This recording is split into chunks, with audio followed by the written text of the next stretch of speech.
Hello dear learners, welcome. मैं हूँ सिया और आज हम पढ़ने वाले हैं class 10th chapter 19 social science, जिसका नाम है governance at the state level.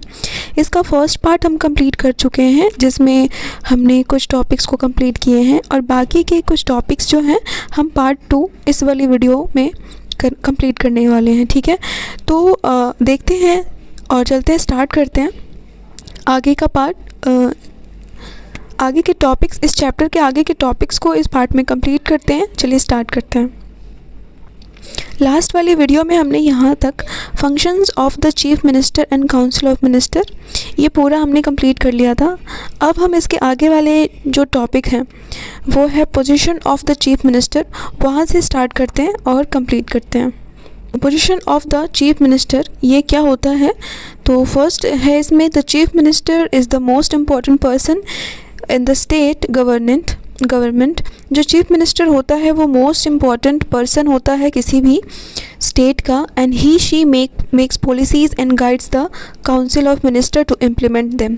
देखिए, हमने पहले भी पढ़ा है कि जो काउंसिल ऑफ मिनिस्टर होता है वो एक चीफ मिनिस्टर के अंडर होता है। ठीक है, और वो जो है मिलकर पॉलिसीज़ बनाते हैं और गाइड करते हैं। कौन? सीएम करते हैं काउंसिल ऑफ मिनिस्टर्स को। ठीक है, और वो एक लड़की भी हो सकती है, मतलब एक मेल फीमेल दोनों हो सकते हैं। कौन? Chief minister. ठीक है, और चीफ मिनिस्टर जो है एक मोस्ट इम्पॉर्टेंट पर्सन होता है किसी भी स्टेट के लिए। तो ये हमारा first topic, first point complete हो गया। नेक्स्ट है, if the CM's party has a clear majority in the assembly, the CM has a lot of power, but if the CM is leading a coalition, तो वहाँ पे क्या होता है, उनका पावर लिमिटेड होता है। इसका मतलब क्या हुआ, अगर सीएम की जो पार्टी है उन्होंने पूर्ण बहुमत से उन्होंने वोट जीता है और सीएम के पद पर आए हैं। ठीक है, तो यहाँ पर ना सीएम के पास फुल पावर होता है। ठीक है, बहुत सारी पावर होता है कि अपने हिसाब से कोई भी डिसीज़न अपने एंड पे ले सकते हैं। लेकिन अगर वही सीएम के पास थोड़ा सा लिमिटेड पावर कब होता है, जब सीएम के पास क्लियर मेजॉरिटी नहीं मिलती है और कोएलिशन की सरकार बनती है। इसका मतलब है कि government formed with the help from other party. अगर फॉर एग्जांपल दो पार्टी हैं, दोनों में से किसी भी एक पार्टी को क्लियर मेजॉरिटी पूर्ण बहुमत नहीं मिला है, तो वो दोनों मिलकर गठबंधन की सरकार बनाते हैं, जिसको कोएलिशन कहते हैं। ठीक है, तो यहाँ पर उन दोनों को मिलकर चलना होता है, किसी एक की पूरी नहीं चलती है। या फिर फॉर एग्जांपल किसी की 70% ज़्यादा है, मतलब 70% है, 70-30 ऐसा किसी का सरकार बना है, तो अब ये जो है ये भी तो है, इनका सुनना पड़ेगा। ये जो 70% की जो सरकार है उनको इसका सुनना पड़ेगा और इनको इनका सुनना पड़ेगा। तो इस तरीके से ये सारी चीज़ें होती हैं। ठीक है, तो ये हमारा हो गया, ये भी हो गया।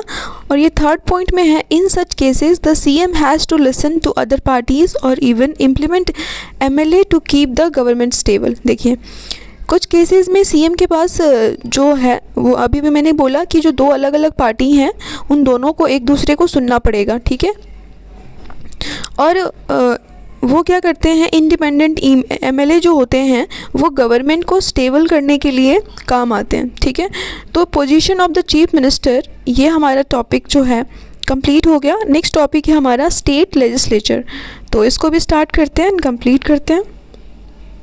स्टेट लेजिस्लेचर में आता है, स्टेट लेजिस्लेचर में क्या आता है, every state in India has its own legislature.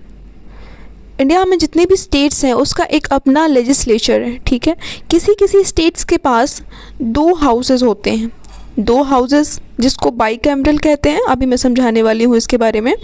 और किसी स्टेट में सिर्फ एक हाउस होता है जिसको यूनिकैमरल कहते हैं। ठीक है, अब बाईकैमरल यूनिकैमरल के बारे में अभी हम नेक्स्ट पॉइंट में पढ़ने वाले हैं। ठीक है, सबसे पहले ये समझिए कि इंडिया में जितने भी स्टेट्स हैं उनका एक अपना लेजिस्लेचर होता है, और कुछ स्टेट्स में बाईकैमरल होता है एंड कुछ स्टेट्स में यूनिकैमरल होता है। बाईकैमरल मतलब 2 हाउसेस एंड यूनिकैमरल मतलब 1 house. The governor is an important part of the state legislature. The governor जो होता है, जो कि एक स्टेट का प्रथम नागरिक होता है, स्टेट का हेड होता है, वो जो है वो बहुत इम्पॉर्टेंट पार्ट होता है स्टेट लेजिस्लेचर का। नेक्स्ट पॉइंट है bicameral state have both the legislative assembly, जो कि विधानसभा या फिर इसको लोअर हाउस भी कहते हैं, एंड लेजिस्लेटिव काउंसिल, जिसको हम विधान परिषद या अपर हाउस भी कहते हैं। देखिए बाईकैमरल मतलब कि बाईकैमरल हमने यहाँ पे पढ़ा था जिसमें 2 हाउसेस होते हैं। 2 हाउसेस का नाम क्या है, इसको मैं क्लियर कर देती हूँ एक बार। हाँ, बाईकैमरल स्टेट्स, किसी स्टेट्स में बाईकैमरल होता है इंडिया में।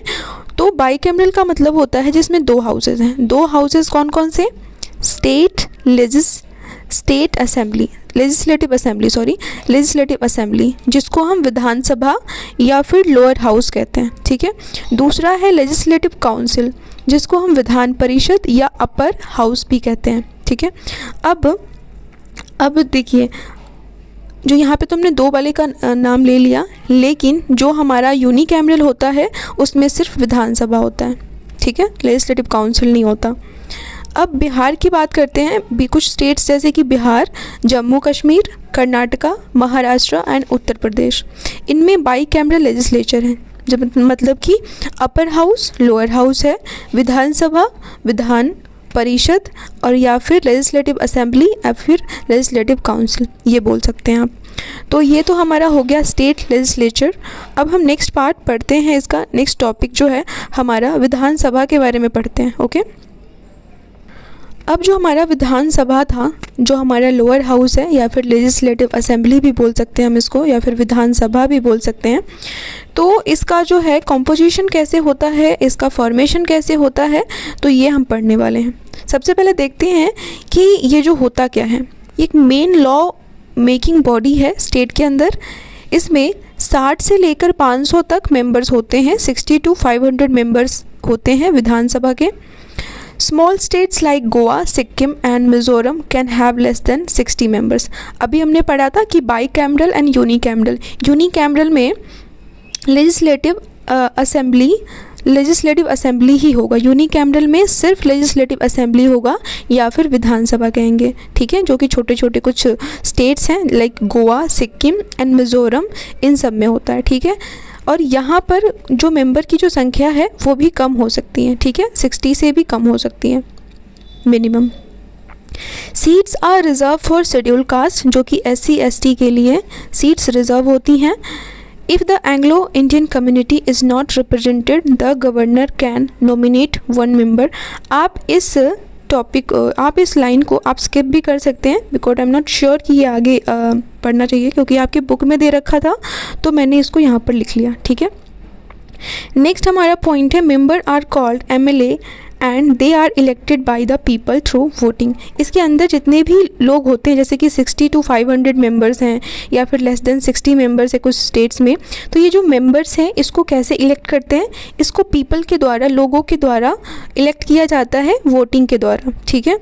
तो ये हमारा हो गया कॉम्पोजिशन ऑफ लेजिस्लेटिव असेंबली। विधानसभा का फॉर्मेशन कैसे होता है, उसके अंदर जो लोग होते हैं, मतलब उसके बारे में, विधानसभा के बारे में पूरी जानकारी हमने ली है, ठीक है। अब जो हमने पढ़ा है कि इसके अंदर जो लोग होते हैं, मेंबर्स होते हैं, उनको MLA कहते हैं। तो अब MLA कैसे बनते हैं उसके बारे में जानते हैं। टू बिकम MLA किस चीज़ की ज़रूरत होती है? Must be an Indian citizen. सबसे पहले तो वो भारत का नागरिक होना चाहिए, कम से कम 25 साल का या फिर उसके ऊपर होना चाहिए। Name must be in voter list, उसका नाम वोटर लिस्ट में होना ही चाहिए। Should not be a government employ, वो गवर्नमेंट का कोई अदर पोस्ट पर, किसी अदर ऑफिस में, किसी अदर पोस्ट पर नहीं होना चाहिए। Should not hold any office for profit, किसी भी ऑफिस को जहाँ से उसको अर्निंग सैलरी मिलती हो वहाँ पे नहीं होनी चाहिए। उनका कार्यकाल जो होता है MLA का 5 ईयर का होता है, बट उनको डिज़ोल्व कर सकता है, मतलब 5 साल से पहले उनका डिज़ोल्व हो सकता है गवर्नर के द्वारा, अगर प्रेसिडेंट रूल लगा है तो, ठीक है, स्टेट में। During a national emergency parliament can extend it's term by 1 year at a time. देखिए, अगर नेशनल इमरजेंसी लगी है तो पार्लियामेंट उसको 1 साल ज़्यादा का टाइम दे सकता है, ठीक है, एक्सटेंड कर सकते हैं। जैसे कि 5 साल मिलता है, उनको 1 साल ज़्यादा मिल सकता है, ठीक है, एक टाइम पे। तो ये हमारा हो गया कि MLA कैसे बन सकते हैं और विधानसभा का फॉर्मेशन कैसे होता है, कॉम्पोजिशन कैसे होता है, हमने इससे पहले वाले स्लाइड में पढ़ा। अब हम पढ़ते हैं कि आगे वाले टॉपिक पे पढ़ते हैं। आई डोंट नो आगे वाला टॉपिक क्या है, देखते हैं। अभी हमने विधान लेजिस्लेटिव असेंबली के बारे में पढ़ा जो कि विधानसभा था। अब हम कॉम्पोजिशन ऑफ लेजिस्लेटिव काउंसिल के बारे में पढ़ेंगे जो कि विधान परिषद है। ओके, तो found only in some states with bicameral states. देखिए, जैसे कि मैंने आपको पहले बताया था कि लेजिस्लेटिव असेंबली जो है वो तो चाहे छोटे से कोई छोटा स्टेट हो या फिर कोई बड़ा स्टेट हो, सब में होता है लेजिस्लेटिव असेंबली जिसमें यूनिकैमरल हो, ठीक है। लेकिन बाईकैमरल स्टेट्स जैसे कि कुछ बड़े बड़े स्टेट्स का नाम हमने लिया था, तो वहाँ पे दोनों होते हैं, विधान परिषद भी होता है और विधानसभा भी होता है, ठीक है। तो वही लिखा हुआ है कि found only in some states with bicameral legislature and it is the upper house of states law making body. ये अपर हाउस होता है, हमने पहले वाले स्लाइड में पढ़ा था, and states law making body होता है, ठीक है। इसका जो मेंबर होता है हमने पीछे पढ़ा था 60 to 500 विधानसभा का, और यहाँ पे एटलीस्ट 40 तक तो होने ही चाहिए, ठीक है। बट 1/3 मतलब कि 1/3 से ज़्यादा नहीं होने चाहिए। स्टेट असेंबली के मेंबर से, स्टेट असेंबली के मेंबर से के 1/3 से ज़्यादा नहीं होने चाहिए, ठीक है। Jammu and Kashmir has 36 members as a special cases, जैसे कि एटलीस्ट 40 मेंबर हैं, लेकिन जम्मू एंड कश्मीर में 36 मेंबर्स हैं। स्पेशल केसेस पे इसको ऐसा हो जाता है, ठीक है। तो कॉम्पोजिशन ऑफ लेजिस्लेटिव असेंबली हमने पढ़ लिया, कॉम्पोजिशन ऑफ लेजिस्लेटिव काउंसिल भी पढ़ लिया। अब इसके आगे पढ़ते हैं कि आगे वाला टॉपिक क्या है। अब लेजिस्लेटिव काउंसिल के मेंबर्स को इलेक्ट कैसे करते हैं वो हम पढ़ने वाले हैं। तो 1/3 जो है चूज़ किया जाता है लोकल बॉडी जैसे कि म्यूनिसिपैलिटीज़ एंड डिस्ट्रिक्ट बोर्ड्स के द्वारा, बोर्ड्स के अंदर जितने लोग होते हैं उनको, एंड 1/3 चूज़ किया जाता है एमएलए को, ठीक है, जो कि मेंबर्स ऑफ स्टेट असेंबली में होते हैं। 1/12 जो होता है पार्ट होता है वो चूज़ किया जाता है ग्रेजुएट को, ठीक है, जो कि कम से कम 3 साल पहले उनका ग्रेजुएशन कंप्लीट हो चुका है। 1/12 चूज़ किया जाता है टीचर्स को जो कि एटलीस्ट 3 साल सेकेंडरी लेवल पे या फिर सेकेंडरी लेवल से अपर लेवल तक उन्होंने पढ़ाया हुआ हो। 1/6 जो है नॉमिनेट किया जाता है बाय द गवर्नर, वो गवर्नर अपने आप से सेलेक्ट करते हैं, ठीक है, किसको इसको नॉमिनेट करना है। तो इस तरीके से मेंबर्स इलेक्ट किए जाते हैं। अब इसका एक और स्लाइड है कि मेंबर्स कैसे इलेक्ट किए जाते हैं, क्या क्या फॉलो किया जाता है उसके बारे में। The council is a permanent house not dissolve. जो लेजिस्लेटिव काउंसिल है वो परमानेंट हाउस है, इसको डिज़ोल्व नहीं किया जा सकता। इसके जो मेंबर्स हैं वो 6 साल तक के लिए रहते हैं, एंड 1/3 मेंबर जो है वो रिटायर हो जाते हैं। 1/3 पार्ट है मेंबर्स का, जितने भी मेंबर्स हैं उनका 1/3 पार्ट जो है वो रिटायर हो जाते हैं हर 2 साल में, ठीक है, और उनका री इलेक्ट होता है। मिनिमम एज है 30 year and state legislature meet at least twice a year, मतलब कि साल में 2 बार मिलते हैं state legislature. Gap between 2 session can not be more than 6 month, वही है कि अगर साल में 2 बार मिल रहे हैं तो 6 महीने के गैप पे मिलेंगे। ईच हाउस इलेक्ट्स अ प्रिसाइडिंग ऑफिसर, जैसे कि विधानसभा में स्पीकर होते हैं या फिर डिप्टी स्पीकर होते हैं। विधान परिषद में मतलब कि लेजिस्लेटिव काउंसिल में चेयरमैन होते हैं एंड डिप्टी चेयरमैन होते हैं, and these officers manage the meetings and maintain order. और ये ऑफिसर जो हैं मीटिंग्स को आपने देखा होगा कि एक जगह पे लोग बैठे हुए होते हैं विधानसभा में, और बाकी सभी लोग मतलब एक जो होता है कि वो लेक्चर दे रहा है एक टीचर, बाकी सब बच्चे बैठे हुए हैं। इस तरीके से आपने कभी देखा होगा टीवी वगैरह पे, तो वही होते हैं स्पीकर, ठीक है। तो और उनका काम होता है मीटिंग्स को मैनेज करना और ऑर्डर्स को मेंटेन करना। तो ये सारी चीज़ें जो है मेंबर्स कैसे कि इलेक्ट किए जाते हैं और फॉलो किए जाते हैं। तो ये हमारा हो गया। नेक्स्ट टॉपिक पे आगे बढ़ते हैं, functions of the state legislature, ठीक है। अब फंक्शंस कौन से होते हैं स्टेट लेजिस्लेचर के। एक तो होता है मेकिंग लॉ, हमने दोनों भी पढ़ा, विधानसभा विधान परिषद। तो उसके अंदर क्या था कि वो लॉ मेकिंग कर रहे थे। तो पहला तो है making law. The state legislature makes law in states with 2 houses. Normal bill can start any house. Normal bill जो है किसी भी हाउस में स्टार्ट हो सकता है। The assembly has the final say. लेकिन बाद है मनी बिल। मनी बिल सिर्फ only in the assembly the council, ठीक है। मनी बिल सिर्फ लेजिस्लेटिव काउंसिल में हो सकता है। And can give suggestion but the assembly can accept or reject. वो सिर्फ सजेशन दे सकती है लेकिन असेंबली उसको एक्सेप्ट कर सकती है या रिजेक्ट कर सकती है। After both houses pass a bill it goes to the governor. किसी भी हाउसेस में कोई भी बिल पास होने के बाद वो गवर्नर के पास जाता है एंड गवर्नर के पास सबसे एंड में उसको वो गवर्नर एनालाइज करते हैं। लॉ हो गया हमारा फर्स्ट फंक्शन। सेकंड फंक्शन है हमारा कंट्रोलिंग द गवर्नमेंट। देखिए गवर्नमेंट जो चलती है वो कैसे चलती है, ठीक है। इन्हीं 2 हाउसेस के हिसाब से तो चलती है ना, कि जो किस तरीके से लॉ बनाने हैं, इम्प्लीमेंट करना है and all. Controlling the government. The state legislature control the state government. The ministers are answerable to the legislative assembly. जितने भी मिनिस्टर्स हैं वो आंसरेबल होते हैं किसी भी चीज़ को लेकर लेजिस्लेटिव असेंबली को, जो कि विधानसभा है। If the assembly passes a no confidence motion. अगर असेंबली के पास उस किसी एक टॉपिक को लेकर कोई कॉन्फिडेंस नहीं आता है, the council of minister must resign and members can also ask question and raise issue to keep a check on the government.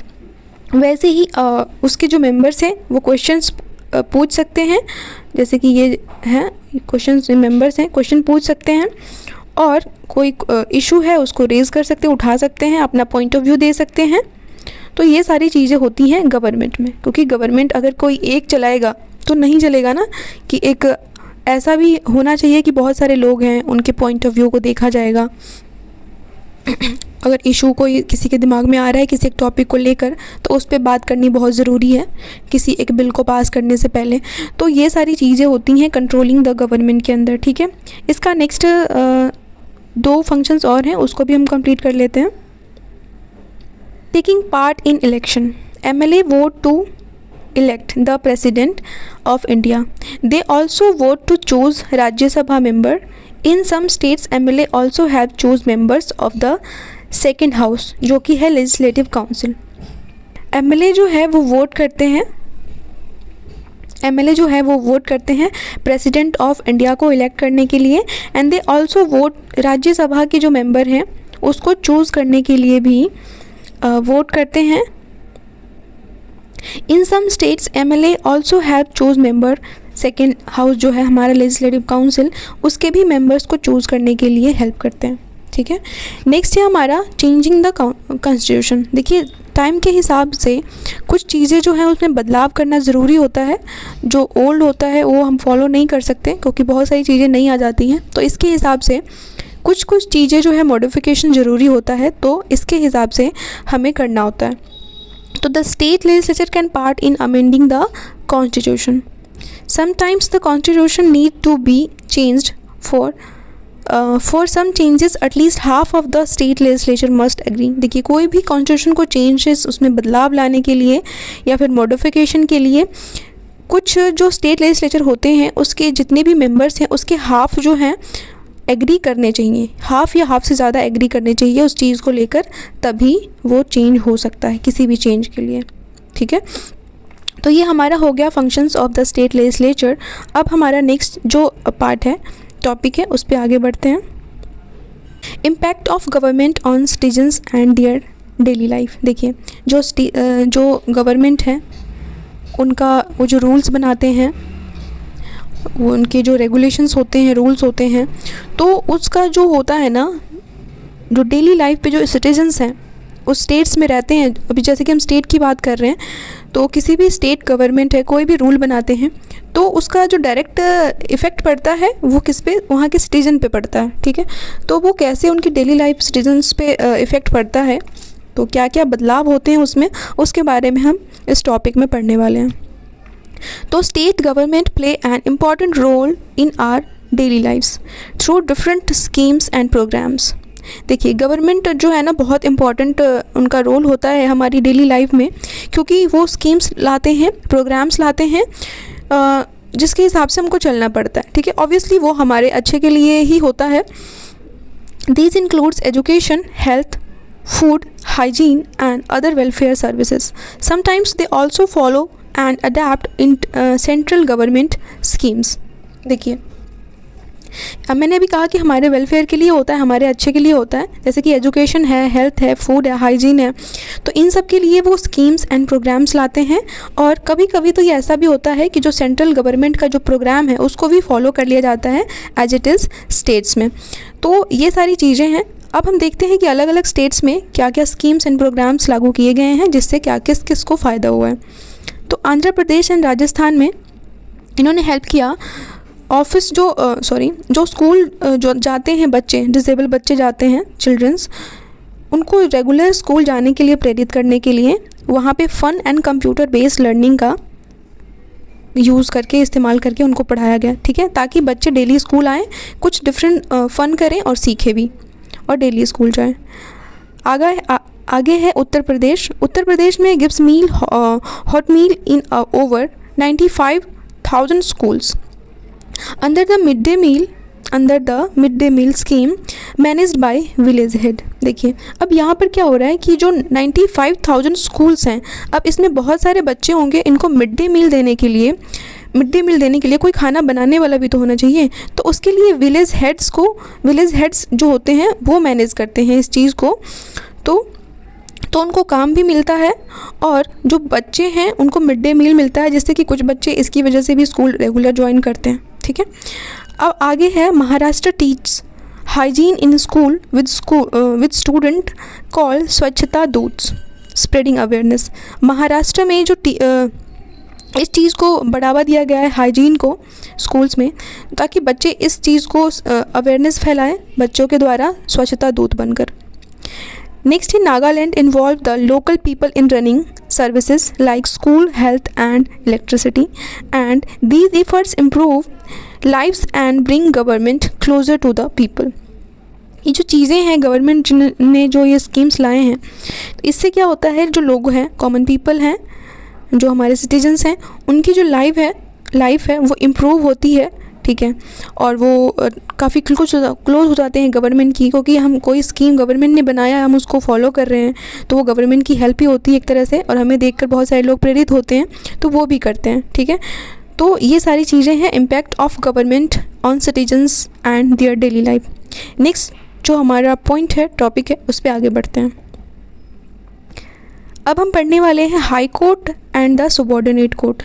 देखिए, स्टेट के बारे में पढ़ रहे हैं, तो स्टेट में जितने भी के बारे में हम पढ़ने वाले हैं, ठीक है। जैसे कि हाई कोर्ट है, सबऑर्डिनेट कोर्ट है, उसके बारे में हम पढ़ेंगे। तो एवरी स्टेट के पास एक हाई कोर्ट तो होता ही है एज़ पर द कॉन्स्टिट्यूशन, लेकिन a high court can serve more than one state. लेकिन एक हाई कोर्ट, कभी कभी ऐसा होता है कि एक हाई कोर्ट एक से ज़्यादा स्टेट्स के लिए होता है, ठीक है। फॉर एग्ज़ाम्पल 2 स्टेट्स के लिए एक ही हाई कोर्ट, ठीक है। एग्ज़ाम्पल गुवाहाटी हाई कोर्ट जो है वो किस किस स्टेट के लिए है, असम के लिए है, मेघालय के लिए है, अरुणाचल प्रदेश के लिए है, नागालैंड के लिए है, मिज़ोरम, मणिपुर एंड त्रिपुरा। इन सारी जगहों का नाम मैंने जो लिया है, उन सब में सिर्फ एक ही हाई कोर्ट है जिसका नाम है गुवाहाटी हाई कोर्ट, ठीक है। नेक्स्ट है union territories are usually under the high court of nearby states. देखिए, यूनियन टेरिटरीज़ की बात करें तो वहाँ पे हाई कोर्ट नहीं होता है, उसके नियर बाय जितने स्टेट्स होते हैं, और स्टेट्स में ऑब्वियसली हाई कोर्ट होता ही है, तो उस हाई कोर्ट के अंदर वो नियर बाय जितने भी हाई कोर्ट्स हैं यूनियन टेरिटरीज़ के, उसके अंदर उस यूनियन टेरिटरीज़ को रखा जाता है, ठीक है। तो ये हमारा हो गया हाई कोर्ट। हाई कोर्ट के बारे में हमने पढ़ लिया, सबऑर्डिनेट कोर्ट का हमने नहीं पढ़ा है, आगे पढ़ेंगे। अब constitution of the high court, ठीक है। Each high court has a chief justice and other जजेस। अब हाई कोर्ट के अंदर क्या होता है, एक चीफ जस्टिस होंगे और बाकी अदर जजेस होंगे, ठीक है। द नंबर ऑफ जजेस is not fixed and is decided by the president. ये फिक्स नहीं होता है, अलग अलग जगहों पे, अलग अलग स्टेट्स में अलग अलग हो सकते हैं, और ये प्रेसिडेंट के द्वारा डिसाइड किया जाता है। जजेस are appointed by the president, और जजेस को, जो अदर जजेस हैं, इसको कौन अपॉइंट करते हैं, हमारे प्रेसिडेंट साहब करते हैं, ठीक है। For chief justice the president consult the chief justice and justice of India. देखिए अब चीफ जस्टिस के लिए प्रेसिडेंट किससे कंसल्ट करते हैं? चीफ जस्टिस ऑफ इंडिया से करते हैं। तो ये हमारा हो गया constitution of the high court. Next आगे बढ़ते हैं। अच्छा, इस वाले में थोड़ा सा और एक और स्लाइड है, उसको हम अभी और पढ़ने वाले हैं। फॉर अदर जजेस the president also consult the chief justice of India. Other जजेस के अपॉइंटमेंट के लिए, ठीक है, जो प्रेसिडेंट है वो कंसल्ट करते हैं चीफ जस्टिस ऑफ इंडिया से, जो कि हाई जजेस को रखना है। उन्हीं हाई कोर्ट के चीफ जस्टिस से कंसल्ट करते हैं। Okay, and governor of state से भी कंसल्ट करते हैं। टू बिकम अ जज of high court a person must, एक जो जज होते हैं हाई कोर्ट के, उसके अंदर क्या क्या होना चाहिए? तो must be a citizen of India, Bharat के नागरिक होने चाहिए, कम से कम 10 साल तक जुडिशियल सर्विस दिया हुआ हो उन्होंने, and have worked as a advocate in a high court for continuous year. एक हाई कोर्ट में एडवोकेट मतलब वकील के तौर पे वकालत किया हुआ हो उन्होंने 10 साल तक, 10 कंटिन्यूअस ईयर तक। एंड जजेस retire at 65 year of age, और जो जजेस हैं वो रिटायर हो सकते हैं 65 साल की उम्र पे। एंड अ जज कैन रिज़ाइन और be removed by parliament through impeachment for misbehaviour और इनकैपेसिटी। एक जज को रिज़ाइन कर सकते हैं, जैसे कि उनका जो कार्यकाल होता है वो 65 ईयर तक तो वो होते हैं, उनका जो रिटायरमेंट होता है 65 ईयर पर होता है, लेकिन उसको रिज़ाइन कर सकते हैं या फिर रिज़ाइन तो खुद से करेंगे या फिर उसको रिमूव कर सकते हैं पार्लियामेंट के द्वारा इम्पीचमेंट लागू करके। ठीक है, इम्पीचमेंट तब लगता है जब वो कोई मिसबिहेवियर करता है या फिर इनकैपेबल होता है। ठीक है, तो इन चीज़ों पे इम्पीचमेंट लगता है। अ जज receive salary and allowances fix by parliament, parliament fix करती है उनकी सैलरी या अलाउंसेस, किसके? जज के, हाई कोर्ट जज के। After retirement they can practice as advocate in the supreme court, retirement के बाद वो प्रैक्टिस कर सकते हैं एडवोकेट के तौर पे किसी भी सुप्रीम कोर्ट में या फिर हाई कोर्ट में, लेकिन उस कोर्ट में नहीं कर सकते जहाँ के वो हाई कोर्ट के जज थे। ठीक है, अ जज can be transfer to another high court by the president on the advice of chief justice of India. And जज को, जैसे कि कोई एक हाई कोर्ट में है, उसको अनदर हाई कोर्ट में अगर ट्रांसफ़र किया जाए तो प्रेसिडेंट के एडवाइस पे और चीफ जस्टिस ऑफ इंडिया के एडवाइस पे उनको ट्रांसफ़र कर सकते हैं अदर हाई कोर्ट में। तो ये हमारा हो गया। नेक्स्ट टॉपिक पे आगे बढ़ते हैं। Jurisdiction of high court. The jurisdiction of high court cover the states और union territories under it. The jurisdiction of High Court covers the states or union territories under it. High courts have two types of jurisdiction. अब high court के पास 2 types के jurisdiction आते हैं। एक तो आता है ओरिजिनल jurisdiction एंड दूसरा आता है appellate jurisdiction. इसके अंदर under original jurisdiction some cases can be filed directly in the high court. इसके अंदर कुछ केसेस जो होते हैं डायरेक्टली फाइल किए जाते हैं हाई कोर्ट के अंदर। And high court can enforce fundamental rights and other legal rights. They have the power to issue writs to protect individual rights from legislature executive और अदर अथॉरिटी। देखिए high court के पास ना fundamental rights या other legal rights से related वो issues आते हैं और वो क्या करते हैं, इसको प्रोटेक्ट करते हैं। ठीक है, इंडिविजुअल राइट्स को, लेजिस्लेटिव एग्जीक्यूटिव को एंड अदर अथॉरिटीज़ के द्वारा। ठीक है, high court can also here election petition that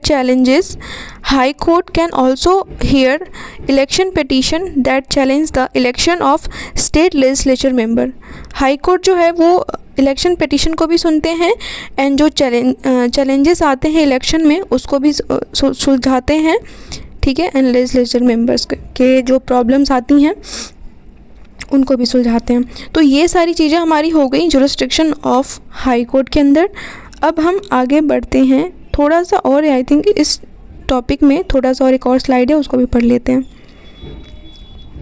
and please I am so sorry अगर आपको बैकग्राउंड नॉइज़ से कुछ प्रॉब्लम्स आ रही हैं, बिकॉज़ एक बार मैं आपको बता दूं, क्योंकि मैंने कल भी वीडियो रिकॉर्ड किया था और वो मैंने काफ़ी अच्छा रिकॉर्ड किया था, बट वो क्या हुआ था ना कि उसमें मेरा वॉइस ही नहीं आया, पूरी वीडियो में वॉइस नहीं आया, पूरा 1 आवर वेस्ट गया मेरा।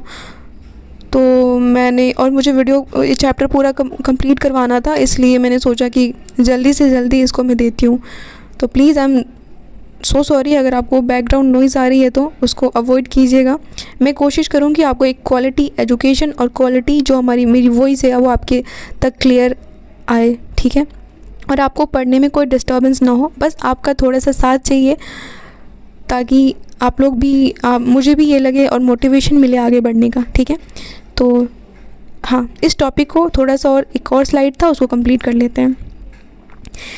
It listen to appeal in civil cases, जो हमारा पीछे हमने क्या पढ़ा था, हम पढ़ रहे थे ओरिजिनल ज्यूरिसडिक्शन के बारे में। ओरिजिनल ज्यूरिसडिक्शन हमने पीछे पढ़ लिया है, ये है अपीलेटेड ज्यूरिसडिक्शन, ठीक है। तो इसके अंदर it listen to appeals in civil cases like property और मनी डिस्प्यूट्स फ्रॉम डिस्ट्रिक्ट जजेस। It listen to appeals in criminal cases like robbery, murder from sessional courts and if the punishment is more than 7 years, ठीक है, punishment भी देती हैं ये। If a lower court gives death sentence, a high court must prove it and the high court supervise all smaller courts in its area, ठीक है। all smaller courts must follow its decisions. The high court can also punish anyone who disrespect the court, contempt or court। देखिए jurisdiction of high court में जो ये हमारा था appealated jurisdiction, उसमें तो मुझे नहीं लगता कुछ समझाने वाली चीज़ है, और अगर आपको फिर भी कोई डाउट है तो प्लीज़ आप कमेंट में लिख दीजिएगा। मैं नेक्स्ट जो क्वेश्चन आंसर वाली वीडियो लाऊंगी उसमें इस चैप्टर को, जिसमें भी आपको डाउट होगा उसमें मैं उस टॉपिक को अच्छे से समझा दूंगी, ठीक है। तो आपका पूरा चैप्टर कंप्लीट हो जाएगा और किसी में भी एक डाउट भी नहीं रहेगा, ठीक है। तो चलिए आगे बढ़ते हैं, और हमारा जो चैप्टर है वो कंप्लीट होने की कगार पे आ गया है। क्योंकि ये चैप्टर को थोड़ा बड़ा था तो इसलिए थोड़ा ज़्यादा टाइम लगा है, और मैंने कोई भी एक टॉपिक छोड़ा नहीं है, जितने भी आपके टेक्स्ट बुक में थे वो सारे मैंने कवर किए हैं। तो वही कहते हैं ना कि अगर सारी चीज़ें आप पढ़ोगे, अच्छे से पढ़ोगे तो थोड़ा टाइम तो लगता ही है, लेकिन हाँ अच्छे से आप पढ़ लेते हो, कुछ भी एक भी टॉपिक छूटता नहीं है। तो चलते हैं आगे वाले टॉपिक पे। तो अब हमारा सबॉर्डिनेट और लोअर कोर्ट्स में आते हैं। तो सबॉर्डिनेट, अच्छा हमने हाई कोर्ट के बारे में पढ़ लिया था ना बहुत सारा, अब हम सबॉर्डिनेट कोर्ट्स के बारे में पढ़ेंगे। तो subordinate courts work at the district and lower level. District and जो हाई कोर्ट है वो स्टेट का जो किसी भी स्टेट का जो अपर लेवल का जो कोर्ट होता है वो हाई कोर्ट होता है। सबॉर्डिनेट कोर्ट जो होते हैं डिस्ट्रिक्ट लेवल पे या फिर लोअर लेवल पे वर्क करते हैं। Each district has a district and sessional जज एज द हेड। हर एक डिस्ट्रिक्ट में एक जो है सेशनल जज होता है और उसका एक हेड होता है, जैसे कि हमारे हाई कोर्ट में था, ठीक है। Below them there are other जजेस who handle different types of cases. इनके अंदर भी डिफरेंट जजेस होते हैं, वो डिफरेंट टाइप ऑफ केसेस को हैंडल करते हैं। And the courts are mostly the same in every part of India. And जो कोर्ट होता है उनका काम करने का जो तरीका होता है, उनका लेवल्स होते हैं, वो ज़्यादातर सेम ही होता है सारे पूरे इंडिया में देखा जाए तो। Subordinate court are 3 types. ये 3 टाइप्स के होते हैं। सिविल कोर्ट्स, जैसे कि ये सिविल कोर्ट जो है प्रॉब्लम बिटवीन पीपल के बीच में जो प्रॉब्लम डिस्प्यूट्स होते हैं उसको सुलझाते हैं, जैसे कि प्रॉपर्टी इशू हो गया, डिवोर्स हो गया, लैंडलॉर्ड एंड टेनेंट फाइट, मतलब कि टेनेंट मतलब ये जो क्या कहते हैं इसको हिंदी में,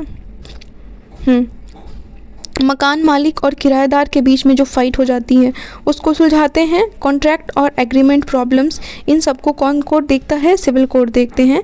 और ये जो कोर्ट है ये सिर्फ जो सेटल कर सकते हैं, मामला को सुलझा देते हैं, रफा दफा कर देते हैं, पनिशमेंट नहीं देते हैं। क्रिमिनल कोर्ट में आते हैं फॉर क्राइम्स, जैसे कि थेफ्ट हो गया, रॉबरी हो गई, मर्डर हो गया, रेप हो गया, एट्सेट्रा। इन सब में क्रिमिनल कोर्ट एक्टिव होता है। And the cases are filed by police on behalf of the government. And अगर गिल्टी साबित हो जाए तो यहाँ पर पनिशमेंट मिलती है। तो इसका जो फर्स्ट हमने देख लिया सिविल कोर्ट, सेकंड है हमारा क्रिमिनल कोड एंड थर्ड हम अभी पढ़ लेते हैं। थर्ड है हमारा रेवेन्यू कोड। इसके अंदर लैंड और टैक्स के मैटर से जुड़ी चीज़ों को देखते हैं।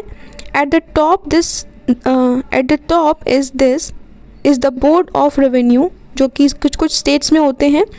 रेवेन्यू कोड के अंदर जो सबसे टॉप पे होता है किसी स्टेट में बोर्ड ऑफ रेवेन्यू होते हैं। बिलो देम आर कमिश्नर, इसके नीचे कमिश्नर काम करते हैं, collector and tehsildar and assistant tehsildar, ठीक है। The Board of Revenue handles appeals complaints from lower revenue courts, but not states have Board of Revenue। देखिए कुछ स्टेट्स में Board of Revenue होते हैं, लेकिन कुछ स्टेट्स में होते हैं जैसे कि लाइक आंध्र प्रदेश, गुजरात, महाराष्ट्र, इनमें रेवेन्यू ट्रिब्यूनल होते हैं, ठीक है। तो states like Haryana, Punjab, Himachal Pradesh, Jammu and Kashmir, इनके अंदर फाइनेंशियल कमिश्नर्स होते हैं, ठीक है, हेड। तो ये हमारा हो गया रेवेन्यू कोड से रिलेटेड चीज़ें। तो हमने जितने भी कोड्स थे वो हमने सारे कर लिए सबऑर्डिनेट कोड के अंदर। तो आपका यहीं पे ये चैप्टर होता है कंप्लीट। और अगर आपको मुझ पे भरोसा नहीं है तो भरोसा तो मतलब धीरे धीरे बनती है। आप एक बार बुक देख सकते हैं, जितने भी टॉपिक्स थे मैंने सारे कवर किए हैं। और अगर किसी भी टॉपिक में आपको डाउट है तो प्लीज़ आप मुझे एक कमेंट छोड़ दीजिएगा, जिससे कि मैं आगे आने वाले जो हमारे इस चैप्टर के क्वेश्चन आंसर वीडियो हैं उसमें मैं उस टॉपिक को अच्छे से कवर कर लूँ। और मैं अपनी पूरी कोशिश करूँगी कि आपको कोई प्रॉब्लम ना रहे इस चैप्टर में, ठीक है। और हाँ, प्लीज़ लाइक शेयर कर लीजिएगा और सब्सक्राइब कर लीजिएगा please, I am requesting you, ताकि इससे मुझे आगे बढ़ने की का कॉन्फिडेंस मिलता है। मुझे लगता है कि मैंने आपकी हेल्प की है। और मेरी बातें अभी आपको बकबक लग रही होगी कि पढ़ाई के बाद मैं आपको ये सब कह रही हूँ, पर प्लीज़ ये मेरे लिए ज़रूरी है। अगर मैं आपके लिए कुछ एफ़र्ट्स कर रही हूँ तो आपको भी करना बनता है ना। तो यहीं पे वाइंड अप करते हैं और मिलते हैं नए वीडियो के साथ। तब तक के लिए बाय बाय, टेक केयर।